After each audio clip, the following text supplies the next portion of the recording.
Hello friends, आज की इस वीडियो में हम देखेंगे चिकन कड़ी की रेसिपी, जिसे मैंने बिल्कुल ही देसी स्टाइल में बनाया है। बिल्कुल ही देसी मसालों के साथ, एकदम इंडियन स्टाइल और देसी तड़के के साथ। तो चिकन का असली मज़ा लेना है तो ये देसी फ्लेवर लाना बहुत ही ज़रूरी होता है।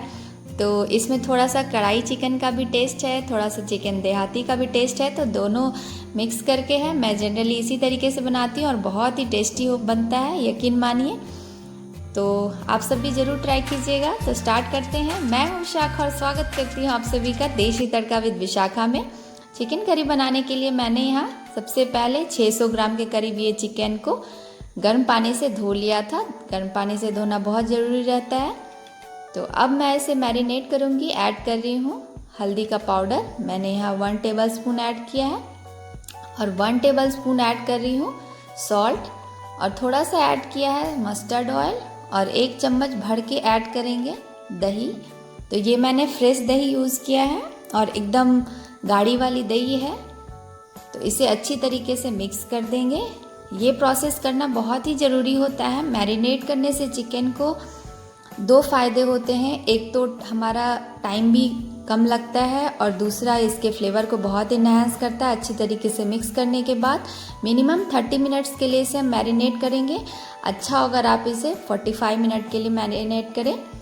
तो जब तक ये मैरिनेट हो रहा है तब तक हम इसे मसाले प्रिपेयर कर लेते हैं। तो ड्राई मसालों में मैंने यहाँ पे एक पैन में लिया है कोरिएंडर सीड्स, थोड़ा सा जीरा, थोड़ा सा गोल मिर्च, और 3 मैंने लाल मिर्च लिए हैं। तो जितना तीखा खाना पसंद करते हैं आप उस हिसाब से डाल सकते हैं। इसे हम लो फ्लेम पे एकदम थोड़ा सा रोस्ट कर लेते हैं, बहुत ही बढ़िया सा फ्लेवर आता है। तो ये हमारे 1 से 2 मिनट में रोस्ट हो जाएंगे। फ्लेम को हमने ऑफ कर दिया है, और पैन में नहीं रहने देंगे मसालों को, तुरंत ही ट्रांसफ़र करेंगे, और थोड़ा सा ठंडा होने के बाद हम इसे ग्राइंड करेंगे, एक अच्छा सा पाउडर बना लेंगे। तो ये हमारा पाउडर बन चुका है।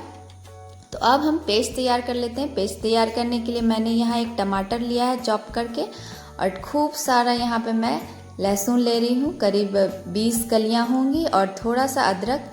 स्मूथ सा पेस्ट बना लेंगे और चलते हैं आप कुकिंग प्रोसेस में। तो एक कढ़ाई में मैंने 4 चम्मच के करीब ऑयल डाला है, मस्टर्ड ऑयल, थोड़ा सा जीरा और दालचीनी, और एक बड़ी इलायची, एक तेज़पत्ता डालेंगे। और अब हम देख लेते हैं प्याज की क्वांटिटी। तो प्याज की क्वांटिटी हमने यहाँ पे अगर 600 ग्राम चिकन लिया है तो 300 से 350 ग्राम हम यहाँ पे प्याज लेंगे। ये बहुत ही ज़रूरी है, बहुत ही बढ़िया सा फ्लेवर आएगा इससे। एकदम आप ऐसा रख लीजिए कि अगर हमारा चिकन जितना हो तो उसका 50% हमारा प्याज तो लगेगा ही लगेगा। तो प्याज को फ्राई होने में थोड़ा सा टाइम लगता है। इसे हम एकदम गोल्डन, थोड़ा सुनहरा होने तक पकाएंगे। और मसाले के हिसाब से हमने यहाँ पे थोड़ा सा नमक ऐड किया है। तो देख सकते हैं हमारा प्याज कितना रिड्यूस हो चुका है। तो अब हम इसमें ऐड करते हैं ड्राई मसाले। तो हल्दी का पाउडर ऐड किया है मैंने थोड़ा सा, और जो हमने पाउडर बना के रखा था, और कश्मीरी लाल मिर्च मैं यहाँ ऐड कर रही हूँ। अब मैं यहाँ फ्लेम को लो कर लूँगी क्योंकि मसाले जले ना, और तुरंत बाद ही हम ऐड करेंगे ये जो हमने पेस्ट तैयार करके रखा था। क्योंकि हमारे मसाले ड्राई वाले तो भुने हुए ही हैं, बट ये टोमेटो वाले को थोड़ा सा फ्राई करना पड़ेगा। थोड़ा सा मैं यहाँ शुगर ऐड कर रही हूँ, स्वीटनेस के लिए नहीं, टेस्ट इन्हांस करने के लिए, और इससे अच्छा सा कलर भी आता है।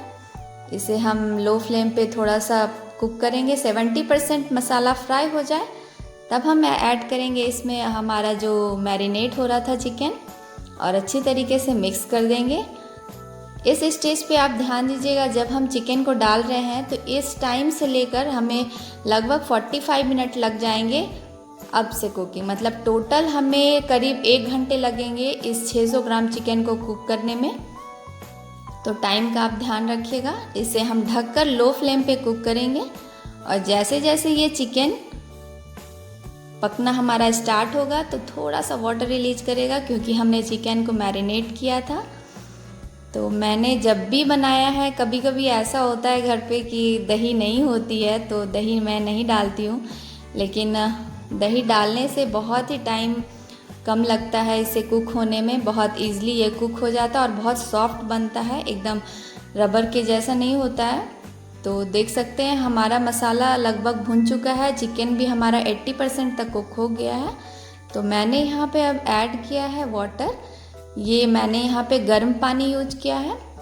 तो चिकन में हमेशा ही चिकन बनाए या मटन बनाए, जब भी आप पानी ऐड कर रहे हैं तो गर्म पानी ही डालें, तो इसके वजह से भी हमारा चिकन सॉफ्ट बनेगा। तो पानी आप हिसाब से डालें, बहुत ही ज़्यादा हमें वाटर डाल के इसे कुक नहीं करना है, क्योंकि हमने 80% फ्राई करते हुए ही चिकन को कुक कर लिया था। तो हम उतना ही पानी डालेंगे जितना हमें ग्रेवी रखना है, थोड़ा सा उससे ज़्यादा डालेंगे। बस पानी डालने के बाद 5 मिनट तक हम इसे कुक करेंगे और ये हमारा चिकन बनकर तैयार हो जाएगा। तो मैं यहाँ चेक कर रही थी 80% कुक हुए कि नहीं, तो हो चुके हैं। थोड़ा सा मैं यहाँ गरम मसाला पाउडर ऐड कर रही हूँ। तो ये मेरा होममेड है, अगर आपके पास नहीं है तो आप नॉर्मली जो गरम मसाले में आते हैं उसे आप मिक्सी में ग्राइंड करके पेस्ट बना के इस स्टेज पे डाल सकते हैं। लेकिन रेडीमेड मसाले अगर आप यूज़ करेंगे तो ये वाला फ्लेवर नहीं देंगे। तो हमारा चिकन बन गया है, फ्लेम को हमने कर दिया है ऑफ, और 5 मिनट ठंडा होने के बाद ग्रेवी थोड़ी सी हमारी जब थिक हो जाए तो हम इस तरीके से इसे बाउल में निकाल लेंगे। तो ये हमारा माउथ वाटरिंग एकदम यम्मी वाला चिकन करी बनकर तैयार हो गया है, और ग्रेवी की थिकनेस आप देख सकते हैं एकदम परफेक्ट हुई है। इसे आप चपाती, नान किसी के साथ भी ले सकते हैं, और राइस के साथ ये बहुत ही बढ़िया जाता है। तो मैं इसे राइस के साथ सर्व कर रही हूँ। थोड़ा सा सलाद रख देते हैं तो परफेक्ट सा लंच हमारा बनकर तैयार है। तो आशा करती हूँ कि आप सभी को ये रेसिपी पसंद आई होगी। ज़रूर ट्राई कीजिएगा और शेयर करें अपने एक्सपीरियंस थ्रू कमेंट। और अगर वीडियो पसंद आई हो तो लाइक करें, अपनी फैमिली एंड फ्रेंड्स के साथ शेयर करें, और सब्सक्राइब नहीं किया है मेरे चैनल को तो प्लीज़ सब्सक्राइब कर लें, और वो जो बगल में बेल आइकन का साइन है वो घंटी ज़रूर प्रेस कीजिएगा, क्योंकि उसके बाद ही आपको मेरे न्यू वीडियोज़ की नोटिफिकेशन मिलेगी। मिलती हूँ अपने नेक्स्ट वीडियो में, तब तक के लिए रखिए अपना ख्याल। Thanks for watching.